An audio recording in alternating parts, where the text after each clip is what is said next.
We're now considering the genre of epistles, and we're going to just start with some big picture items. First of all, notice that technically there are different kinds or types of epistles. There's what is known as the letters. Letters are much more non-literary, usually written for a particular individual, not necessarily written for the use in public, compared to epistles that tended to be more an actual literary form that was intended for public use, public reading. Of course, when we get to the New Testament, we can't be too strict with the distinctions, even if Philemon should be considered as a letter and Romans as an epistle. The very fact that Philemon shows up in the canon means that at some level it was going to at least be used in a public setting or a public reading. Just as the book of Romans would be. So these distinctions are there, but we don't want to make too much of an issue about them. As far as the form of the letter, usually it would include the author, I, Paul, the apostle of, etc., and then some statement of the readers to the church at Corinth or Thessalonica or wherever it might be, some sort of a greeting, and usually it was a Christianized Jewish and Greek greeting. When Paul says peace and grace, peace would come from his Jewish background, grace from the Gentile or the Greek understanding, and of course both of them are now going to be Christianized in the sense that it comes from Jesus. He usually has some sort of a prayer or a wish or a thanksgiving. And for Paul, they often actually introduce the main thoughts that you're going to find in the letter itself. And then you actually have the actual content or body of the letter. And for Paul especially, it's very careful that you make a distinction between what is called the indicative and the imperative. The indicative is the statement of fact, the imperative is the command. And many times the letter has a beautiful clear demarcation between the indicative section and the imperative section. The reason we want to bring this to your attention is that many times in our preaching or teaching we end up in the imperative side of the letters where Paul is commanding the church to do this, don't do this. However, those commands only make sense as they flow out of the indicative side.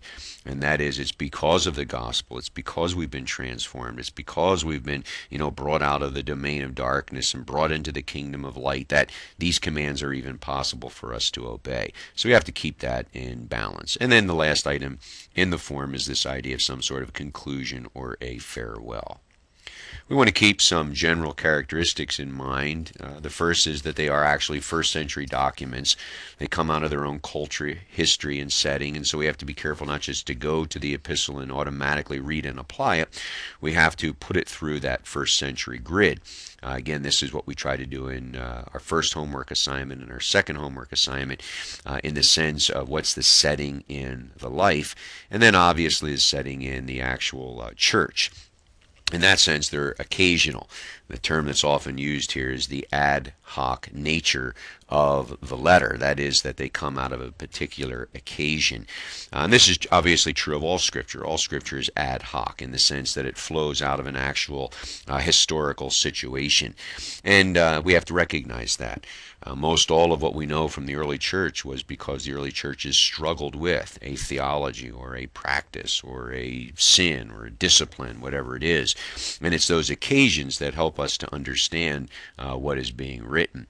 And because of the first two here, we're suggesting then that they're not actually a theological treatise or some sort of a systematic theology.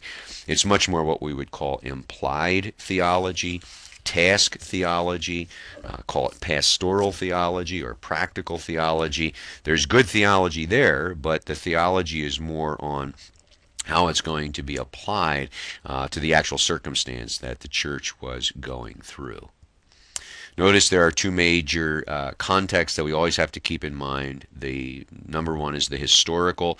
We're answering the question of who, when, where, what, why. Again, that's kind of that first section that we did, setting in life. And then there's the literary context. That's what we did in the second paper, the setting in the book.